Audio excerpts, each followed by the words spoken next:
Ito yung starting lineup na una pa lang talaga marami na ang nagsasabi na perfect para sa Lakers, lalo na pagdating sa malaking problema nila sa defensive depth at perimeter defense. Una pa lang nang makuha nila itong si Marcus Smart, marami ng mga scout at analyst ang nagsasuggest na ilagay mismo si Smart sa starting unit kasama si Luka at LeBron at mamili sa pagitan ni Austin Reeves at Hachimura para palitan itong si Marcus Smart sa spot na yan sa first unit.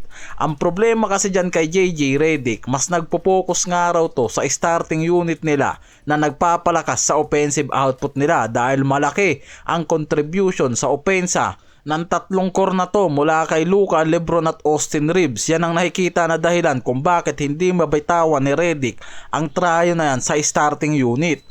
Sa ilalim kasi ng sistema ni Redick, nakikita ng ilang analyst at fans na ang original starting lineup talaga nito hindi mabitawan yung kay LeBron, Luka, Reeves, Ayton, Hachimura na sobrang taas nga raw talaga ng offensive output. Pero ang problema, malaki ang kakulangan ng mga to sa depensa at may mataas silang defensive ratings sa first unit sa ilang games at madali silang nasisira ng mga kalaban mula sa offensive teams. Kung si Smart nga raw ang ilalagay sa starter kasi, ang nakikita dyan makakatulong siya mag-defend sa opposing wing at guards. Lalo nga kung pababa ang intensity ni Luka at Austin Reeves pagdating sa depensa kapag sila ang primary creators. Bukod sa defense kasi, maganda rin ang reputation ni Smart pagdating sa leadership, hustle at defensive IQ, bagay na pinahahalagahan nga raw lalo na pagpasok ng playoffs caliber at oras ng mga close games. Hindi gaya ni Reeves at Hachimura, si Smart hindi primary scorer o 3-point threat, kaya may duda pa rin kung fit nga raw to sa offensive lineup na maraming playmakers tulad ni Luka at LeBron. Ito yung dahilan kung bakit may pushback pa rin talaga sa ilang observers na hindi gamitin kasama ni LeBron, Luka, Reeves itong si Smart.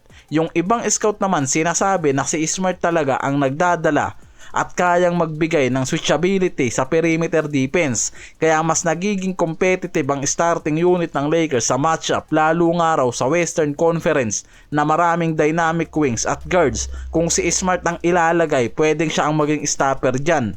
Kaya sinasabi na kailangan nga raw talagang mamili si Redick sa pagitan ni Hachimura at Austin Reeves para i-assign at mag-lead sa opensa nila sa second unit, pamalit dito kay Marcus Smart.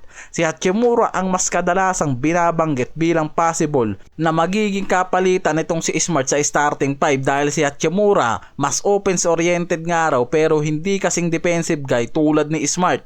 May ilang coaches at analysts na nakikita na kapag sina Luka, Reeves at LeBron ang primary offensive creators, kulang sila ng tunay na point of attack defender sa lineup kung si Hachimura ang fifth starter na kasama. Si Austin Reeves naman, less likely dahil si Reeves ang kasama talaga sa scoring core.